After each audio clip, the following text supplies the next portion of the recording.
Good morning or evening, depending on where you are, and welcome to this talk on festivals and filmmakers, examining the two sides of the same coin. So let's start with an obvious one. Congratulations, you've actually made a film. You've successfully navigated all the choppy waters of the ecosystem of filmmaking, and you've reached the goal line. So take a moment, congratulate yourself, pat yourself on the back, clap a little bit, because that is an enormous achievement. But what now? Finishing a film is actually the start of an even longer journey through the ecosystem of the movie industry. Your end goal, to find an audience, to sell your movie for distribution, to recoup your costs so you can go to make even more movies, of course. But unfortunately, the number of people who get on make a second film is quite low. You're looking at a study right now on your screen that was conducted in 49 and 2018, and you can see the drop-off rate. After the first film, only 36.5% of filmmakers go on to make a second film.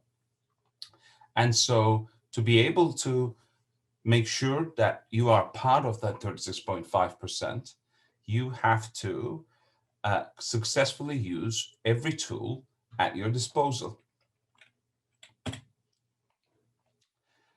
So a little introduction.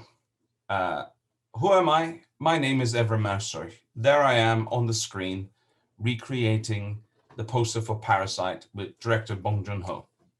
I'm a festival programmer primarily, but also a filmmaker. So I have been on both sides of the coin. And today's lecture is going to be about your film's festival strategy. What does festivals want from you? And also some of the experiences of how I found as a filmmaker going through the ecosystem. Festivals. Let's start with the basics. What good are they? So a festival is a highly curated series of screenings, often put together by a team of programmers or programmer.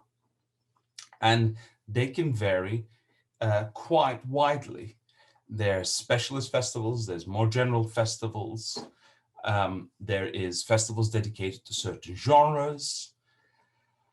But the most important part, at least from the viewpoint of a filmmaker, is that festivals are a Venn diagram crossover of audience and industry and press. Now, often these three groups don't really interact, but a festival is a unique place in letting them come together and interact with each other.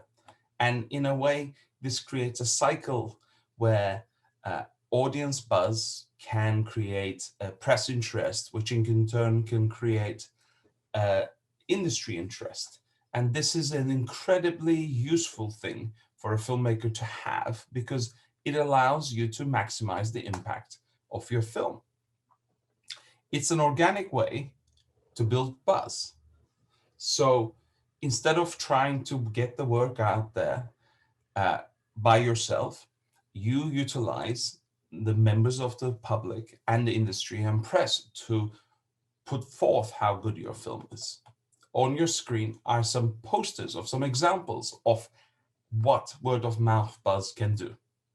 For example, It Follows, after a successful debut screening, was acquired by Radius, which through a very limited and targeted release created an incredibly successful journey for the film at the box office. It made 15 times its initial budget. Raw, a similar story where Focus Features picked it up and gave it a very targeted release, helping it find the right audience, so much so that Julia Ducournau has finished her second film and hopefully soon will be back at the festival circuit. Border, another very small and unknown title acquired by Neon shortly following a huge word of mouth in Cannes. The examples are multitudes.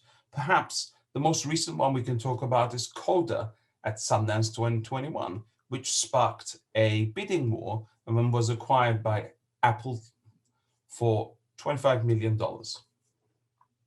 Finally, festivals are a chance for you to directly interact with the audience, a chance for you to see the impact of your work, positive or negative. It is where your film stops existing in a vacuum of creation and actually becomes an entity in its own right. And that is very important because it allows you to understand how others perceive the work you've created. Now, determining a festival strategy. I'm going to let you just look at the screen for a second as we're going to cover all these headings one by one.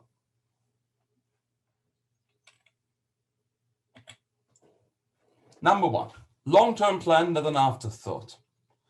Often, I'm approached by filmmakers who have finished post-production, are ready to go with their film, but have given the festival strategy no thought whatsoever. This is often very difficult and disappointing because creating a festival strategy is a key component of how the film is going to travel after you finish your post-production. So one of the things I always say is start this during the post-production process. I know that's not something you want to hear because you're already dealing with 1,000 things, from the grade to the sound to the edit. But if you start during post-production and run it as alongside the rest of that process, then by the time you get to the finishing point, you'll have a much better idea about the path forward. And you do this first by identifying key features of your film. And there's no one more suited than you and your team. For example, have you made a drama? Have you made a horror film? Is it about zombies? Is it about ghosts? Is it about something that's entirely different? These unique selling points will help you research festivals that fit your film, because a blanket approach to festivals often doesn't work, and it will be a long and arduous process with very little reward, and that's something you want to avoid. Equally, while you're doing this research, it is an important idea to get a calendar to plan in advance about where and how your film can be submitted. For example, when I made Abdullah, which was a short that played somewhere around 20, 25 festivals, we started with a clear plan of where we'd like to go in the first year, the second year, and the third year. And this allows us to have a better idea of how we're going to go with the film and what we're going to do after the first leg of the journey is over. Now, this I cannot stress enough. Plan, backup plan, and then a backup plan. On your screen are some very famous festival logos. And I know every filmmaker would like to be part of these well-known, incredibly respected, and incredibly prestigious festivals. But the reality is that your chances are one in a few thousand, because there is so much demand for the number of limited slots at these festivals. So when you start a festival strategy, always have a plan A, and then a plan B, and then a plan C. Remember that if your plan A doesn't work, it's not necessarily the end of the world. If you can have a number of journeys that you foresee for your film, it will allow you to change tact and shift, even if something goes wrong. And trust me, things will go wrong because that's part of the film world. On the same subject, plot the year, not just the launch, because effectively the whole journey for your film matters. So often I'll encounter filmmakers who'll have a laser focused target on where they'd like their film to debut. For example, they'll say, I'd like it to debut at Rotterdam. And that's absolutely great. It's great to have a first target. But then when I say, well, what do you see with the film after Rotterdam? They often just look lost and confused. It's great to have a starting point, but plot the whole journey, because each correct step on the circuit is a building block. Each correct step gets you one step closer to your goal of distribution and an audience. Learn from other filmmakers' mistakes. Study successful and failed launches. There are a lot of examples out there of films that did it right and that films that did it wrong. And it doesn't hurt at all to look at how they navigated these waters. And finally, really importantly, understand the premiere status, especially in terms of the requirements of festivals, because they'll often allow you to determine where certain festivals fit. And it's, again, a good idea to perhaps note those on the calendar that you have with the deadlines and the submission deadlines. I'd like to take a moment now to talk about a case study, History of the Occult. First, we'll watch the trailer. ¿Usted sabe dónde vivimos? Usted no sé. Yo en Buenos Aires, capital federal. ¿Y dónde queda Buenos Aires? En la República Argentina. ¿Y dónde queda Argentina?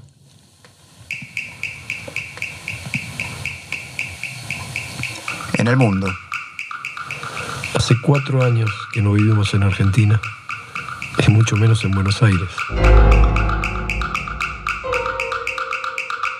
Mi nombre es María, soy productora de 60 minutos antes de la medianoche. Como ya sabrán, este es nuestro último programa.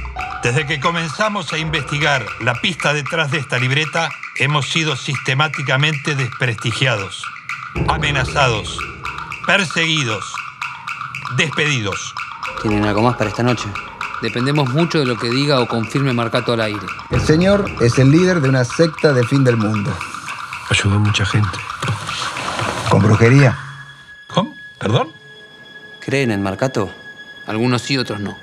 Puedo ver a través suyo como si fuera un cristal. Y dígame a ver qué es lo que ve. Miedo. De esto te hablaba Alfredo. Está todo en mi libro, Pánico Satánico. Instalan el miedo, lo explotan, se aprovechan. Ayuda, por favor. Vamos a un corte. ¿Natalia? ¿Quién habla?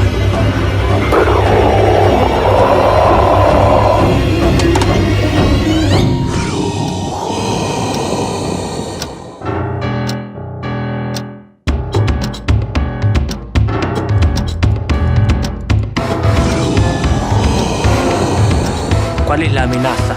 ¿Qué es lo que estamos intentando descubrir? Yo sé lo que vi en las granjas. Y el tipo este del que esperamos que nos confirme algo nos dice que la empresa más importante en la historia del país es un aquelarre.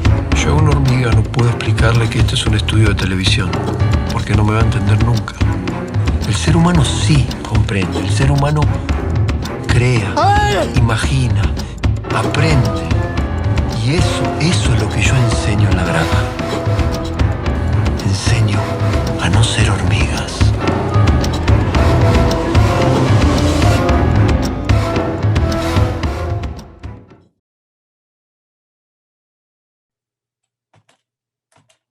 So, History of the Occult is an Argentinian horror film about the last episode of a news program that is going to be taken off air that very evening. Its director, Christian Pons, started the journey of his film with a work-in-progress screening at Blood Window. Now, instead of trying to wait for a splash at for a bigger slot at one of the festivals, he started by playing the film in smaller festivals like Knox, Motel X, Abattoir. The film did get screened at Sitges, International Fantastic Film Festival, where it was picked up by a Spanish streamer. And though it didn't play in competition, but in one of the New Vision slots. What Christian did is he slowly built an audience reaction with the help of social media and reviews and such. And this gathered the interest of the larger industry. And subsequently, there's a remake in the works for the film in the United States. And the rumor is that the film itself is going to go to a major US streamer. So this is a great example of how a slow but steady pace can sometimes pay big dividends for a film and filmmaker. I know that as you're finishing a film, the last thing you want to hear is more about money. But sadly, there's something that is crucial here. So you have to budget. Be prepared. Every festival entry costs. There are submission fees associated with most festivals. This is because festivals need to generate income to be able to put on the events, and submission fees are part of this. Unless a festival is lucky enough to be sponsored by regional or governmental funds, they rely on sponsorship, ticket sales, and submission fees. And a lot of filmmakers are caught out by this. They come to the end of the creation process of post-production and they find they have put aside no money for submissions and are forced to ask a lot of festivals for waivers. Some festivals can afford to grant these and others can't. So it's a better idea to be prepared.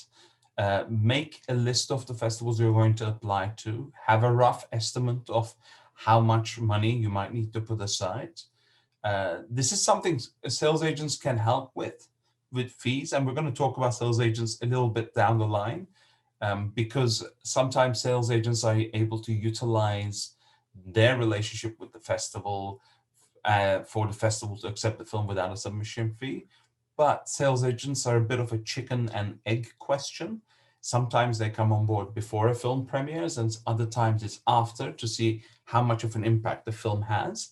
So it's not something you can really rely on, but it's good to know nonetheless.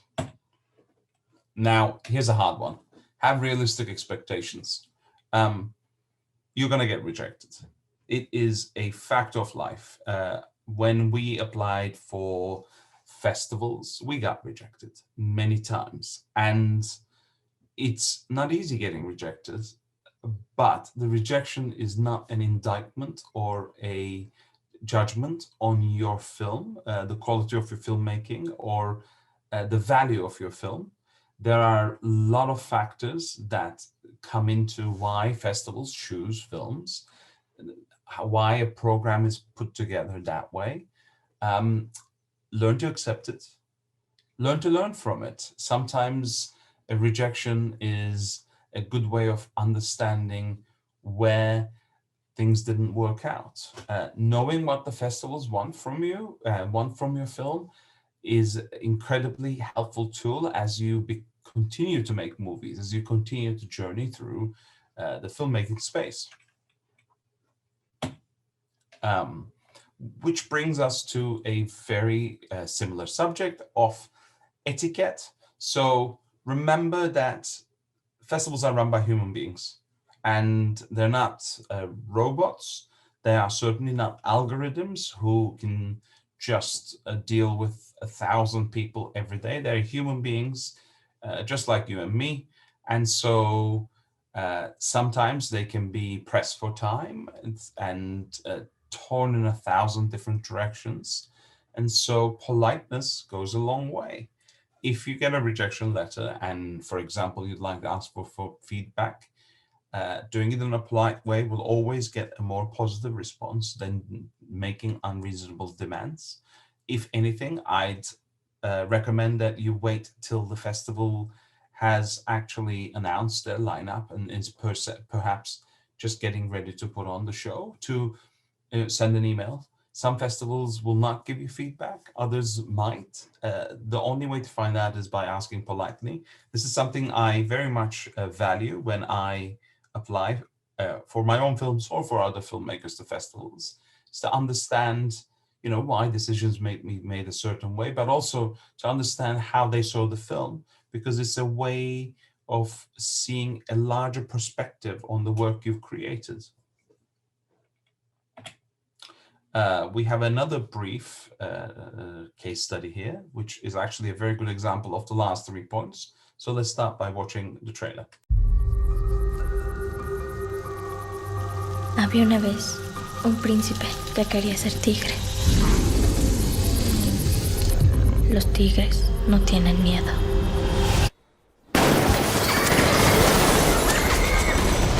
Ella, los deseos, como en los cuentos.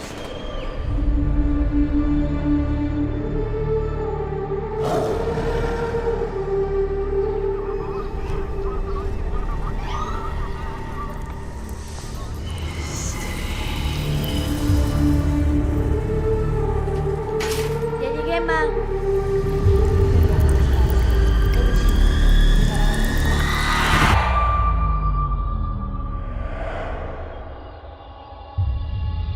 Deseo que mi mamá regrese.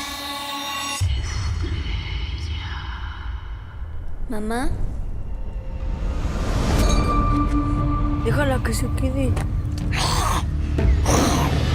¿Qué le hacen a los que se llevan? Son narcosatánicos. Nos van a chingar a todos. Tienen pacto con el diablo.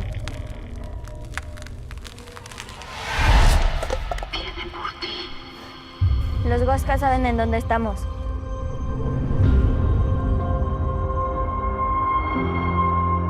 Se nos olvida quiénes somos. Cuando las cosas de afuera vienen por nosotros.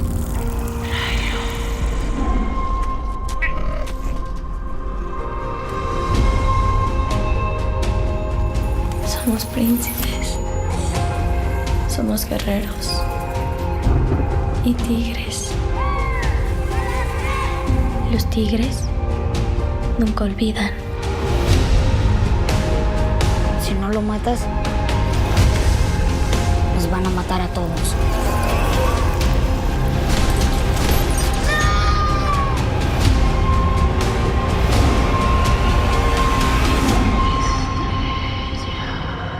Los tigres no tienen miedo.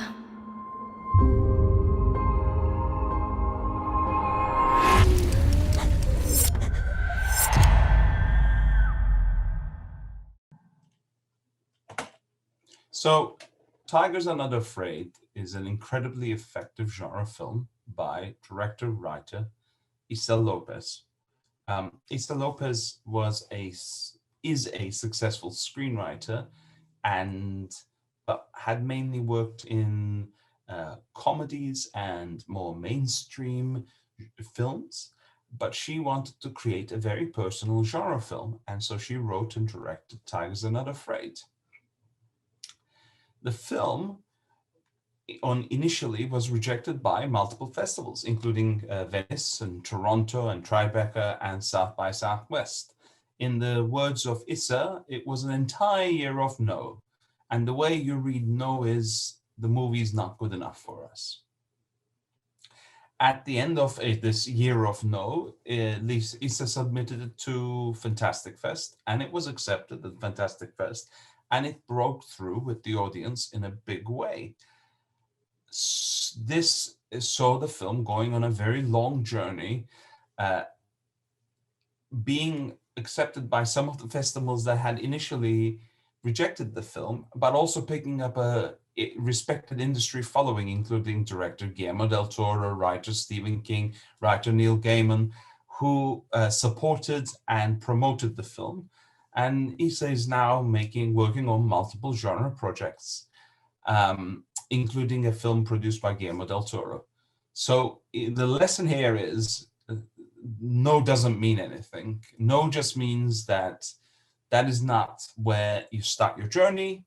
Learn from it, but don't let it upset you or get you down, because sometimes a year of no can lead to a much better result for you at the end of the day. So going back to what we said about budgeting, there's actually resources which you should definitely learn how to access. And this is an area where I can't give you any specifics because, as you can see on your screen, one of the key points is location, location, location. I know there are filmmakers attending the Fantastic Film School from all over the world. And so you need to be able to do your research to find out what your local resources are. Often these will come from film institutions and film organizations and film export boards, and can take the form of application funds, travel funds. One of the resources, for example, in the UK is that the UK Film Board will put together a series of screening days called London Screenings, where they'll invite festival programmers and distributors and sales agents from across the world to come to London for 3 days and watch a series of British films that were made that year, but may not have any distribution or may not have any festival premiere. It's an intense but very useful way of getting these people to see the film at once. And so often filmmakers use that opportunity to let their film speak for themselves. Your region might have something similar. Just do your research. That is the key point here, because there will be some funds available to you. If you utilize them, it'll just make your life easier. A brief case study on this subject would be a filmmaker like Fredrik Hana. Fredrik is a filmmaker from Norway. He has made a number of award-winning shorts, including Autumn Harvest and Sister Hell.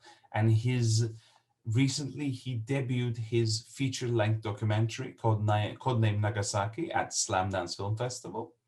Now, Fredrik was very savvy and smart in utilizing Norway's resources to travel with his short films.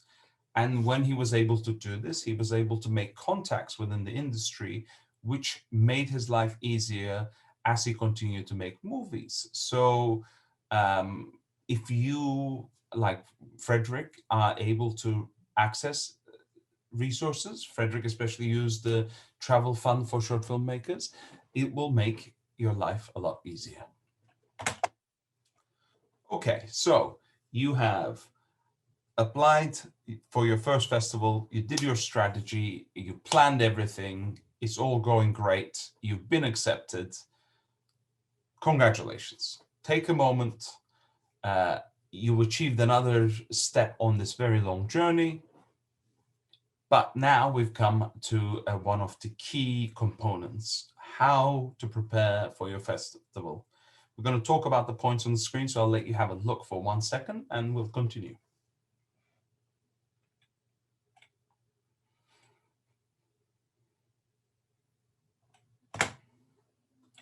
How can you help the festival build a buzz around your film? So this is a key point. You are taking a film that the audience has not seen before to a festival, and you want to have the maximum impact. You want the audience to want to see the film, to react to the film. The first key point here is to provide all necessary materials on time. Once you've been accepted to the festival, festivals will often come back to you with a form. This form will have things like cast, crew, format of screening, runtime, and you will need to send a synopsis, stills of the film, posters of the film. You should always be prepared with these materials. And in fact, as you go through the post-production process, it never hurts to choose a few stills of the film. It never hurts to think about a teaser or trailer, because something like a teaser or trailer can often be crucial. Films which have a trailer and teaser and can build a sense of anticipation will command a bigger audience response. It is sadly human nature for us as individuals to often gravitate towards things we know of and we've heard of. There is a comfort blanket response in our psychology. And the more you can tap into that by giving an audience a sense of something interesting coming, the more they're likely to choose your film at the festival. Technology is a great tool and is your friend. A strong social media presence or voice for your film can be essential in marketing to the audience before the festival.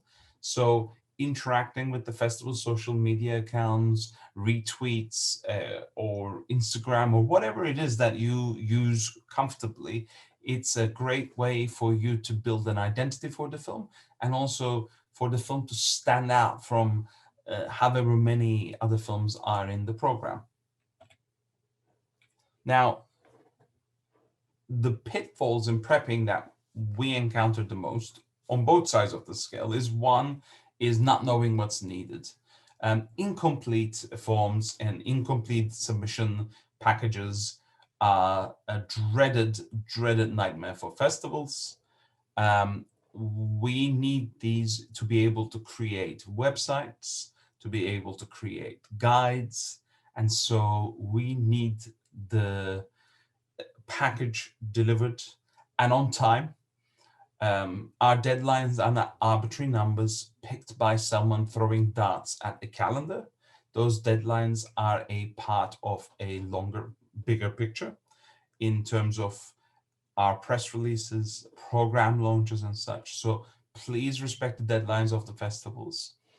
But also, if something goes wrong, remember the festival's there to help you.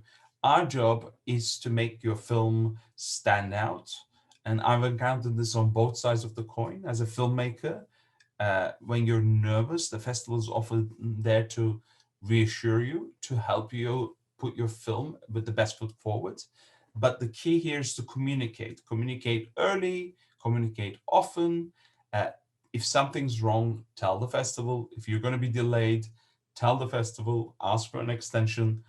It's not unheard of, but to going radio silent and disappearing for weeks at end is not a good look and hurts both sides of the equation. All right, you've prepped, everything's ready. You have now arrived at the festival. Congratulations. This is a very exciting time for you. But there's still a few things we need to consider because your work is not quite yet done. We're going to be covering the headlines on your screen right now, so I'll let you take a second to look at them.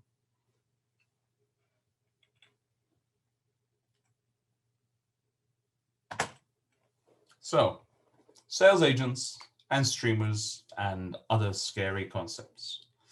One of the things I encountered as a filmmaker was that when I started going to markets and festivals, I realized that I didn't know anything. And there isn't really a all-wise and knowing guide that you can ask questions to. And so one of the things I always recommend is find some people who've been in the industry longer than you have, that you have a good working relationship with, and don't be afraid to ask questions. For example, I encounter a lot of filmmakers who are never quite sure how to help their film find a sales agent, and in fact, what the sales agent's role is. Sales agents are crucial key components of the industry who can get your film seen by distributors, help get into festivals, but whether they come on board early or not depends on the film. There's no universal answer. And so it's in your interests to meet sales agents. It's in your interest to build relationships because it makes you stand out from the crowd. Streamers are a relatively new concept, but they're not going away. And for all the horror stories that you read, for all their positioning of as the industry boogeyman, they can actually help the journey of a movie. They are not anti-festival. They're not there to stop your movie playing everywhere and appearing before an audience other than the debut on their platform. They can be a great tool. And like I said, as you encounter anything that you don't know, it's better to ask questions than to find out through just making mistakes. A lot of us have had to find out through a trial and error process, and going forward, we want to make sure that more filmmakers don't have to do trial and error, and in fact can learn from previous trial and error situations that we found ourselves in. We have another brief case study, so before we talk about it, let me show you the trailer. I love this song.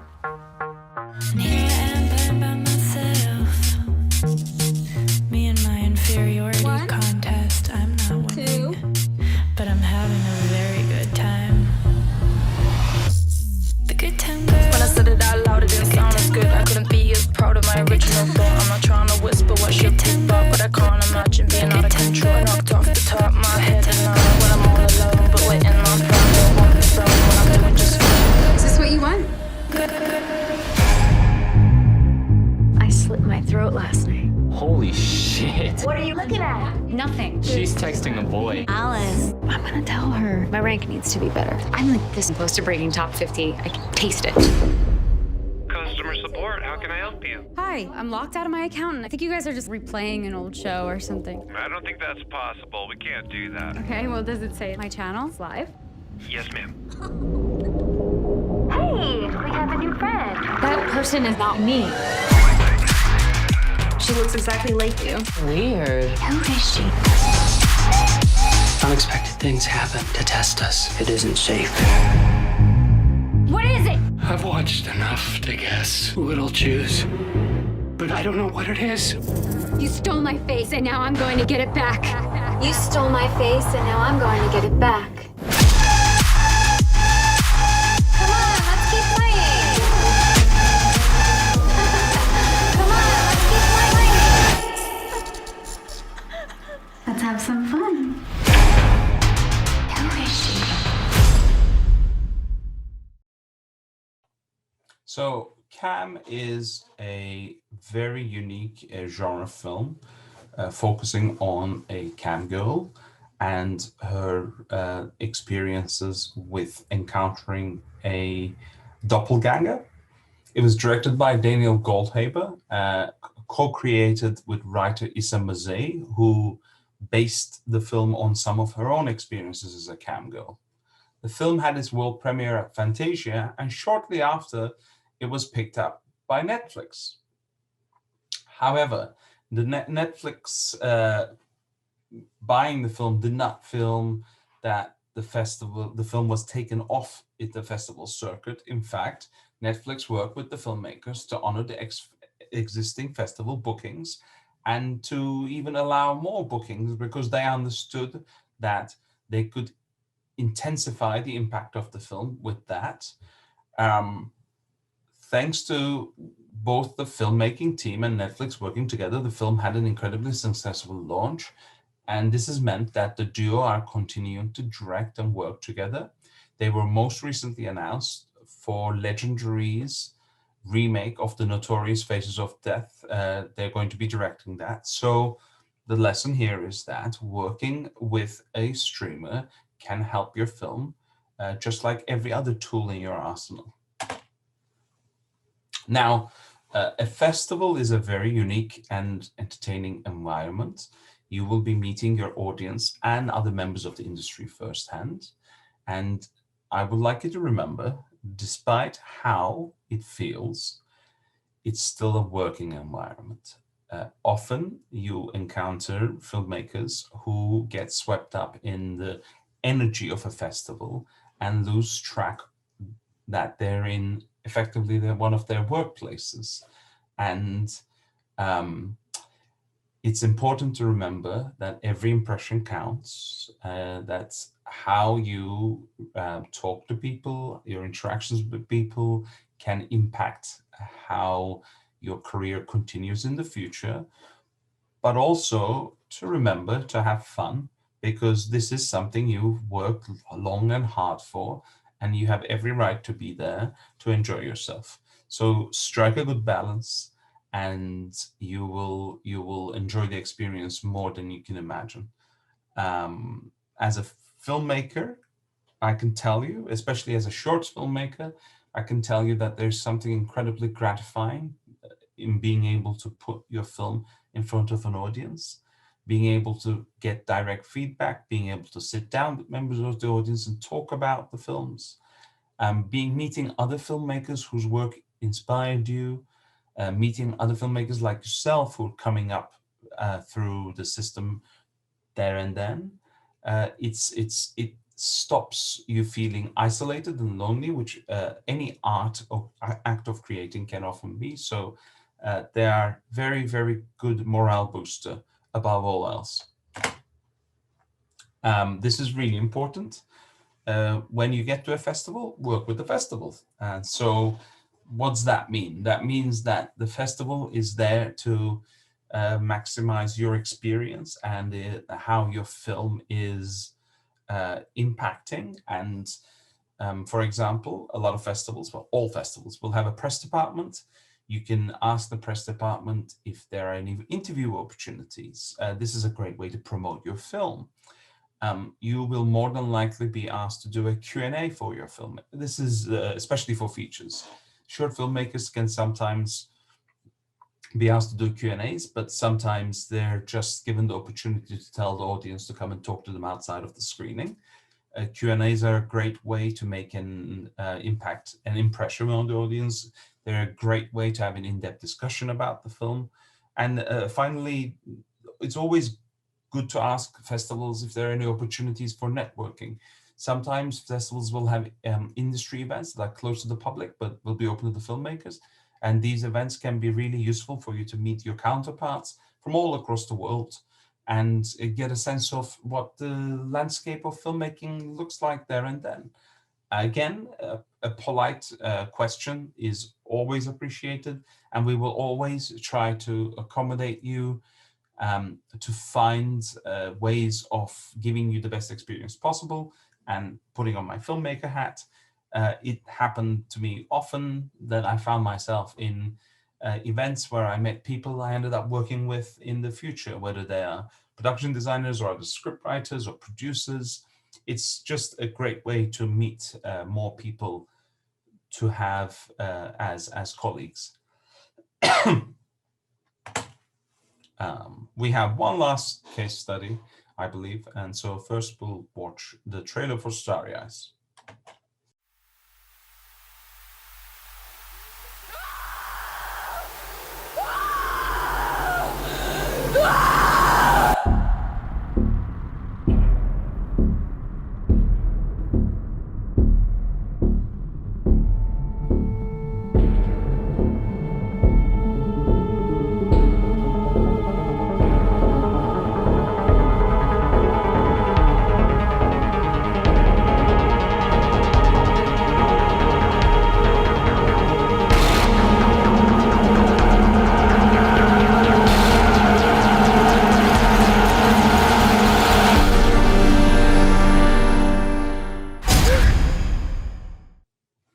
Starry Eyes is the story of a young actress who will go to any lengths to become successful.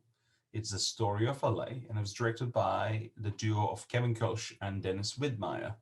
The premiere of the film was at South by Southwest, and it went on to have a very long journey through the festival landscape. The interesting thing here is how Kevin and Dennis utilized the buzz from the festivals to attract attention. If you go back and look at the interviews they did and the Q&As, they are very smart and savvy about using the film as a way to launch their voices and their skills as a directing duo. And 5 years later, after the debut of Starry Eyes, they got to remake the Pet Sematary, Stephen King's Pet Sematary, which was a big and very successful film. So the lesson here is to always use these opportunities for exposure to promote yourself and your films and your filmmaking.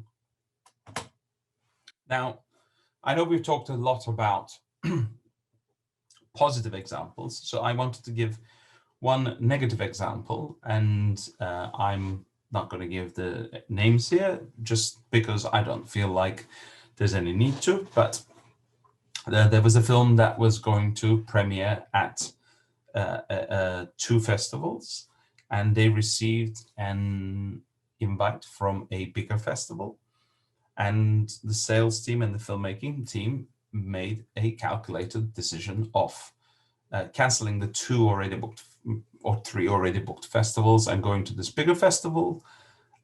Unfortunately, the film failed to make an impact at that festival, so started this journey on an uneven foot and sort of ended up stumbling to the finish line. So sometimes those offers of bigger festivals are not right for your film. Each film is unique, and you are the best judge of where your film should be placed.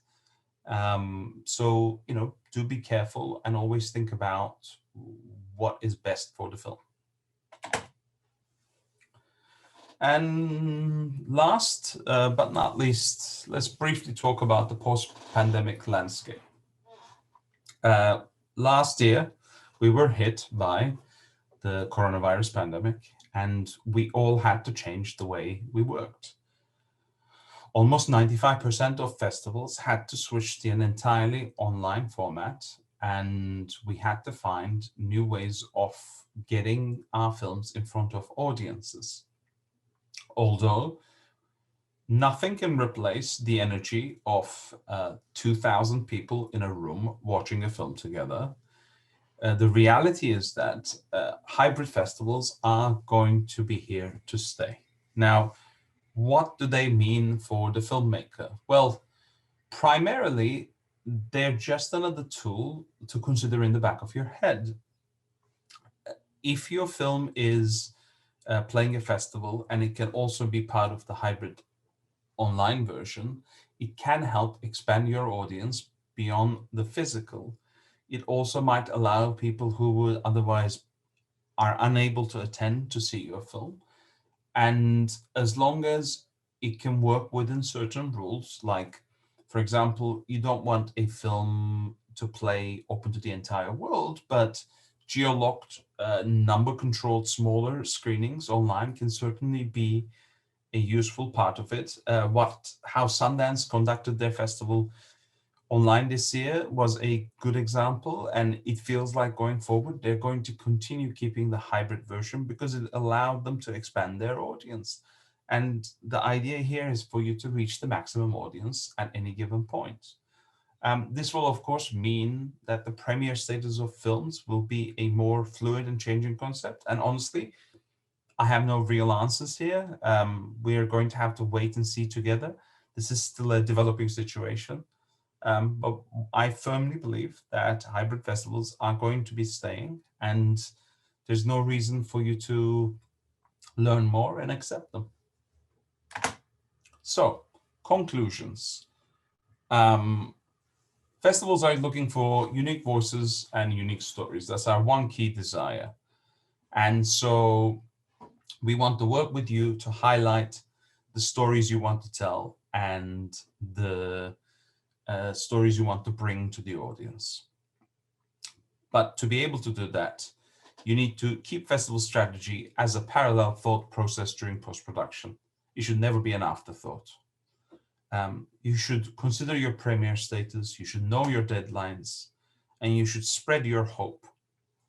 Knowing what we show, knowing the deadlines will allow you to have better chances of standing out in the crowd. Your research counts a lot. Having a plan and another backup plan and a backup plan will never hurt. It pays you to do your research about what festivals you approach. A blanket approach often doesn't work. Rejection will happen and will happen often, but it's not a judgment on your film. Remember, tigers are not afraid. Realistic expectations often produce better results, and sometimes slow and steady wins the race. History of the Occult is a good example of that. Costs will happen, so research and find out what regional resources you can use, especially in terms of applications and travel costs. When talking to festivals, politeness goes a long way. Deadlines matter. Materials prepared in advance will make life easier. Sales agents are an important tool, but you never know, one might board your film, so don't rely on it, but be aware of it. Streamers can change your festival strategy entirely in one swift move, but it can also mean all your costs are recouped, and they can help, so don't be afraid of engaging them. Hybrid festivals are here to stay. Embracing the online component can expand your audience without damaging the film's journey. But most importantly, continue making movies. Thank you for listening. That was my lecture.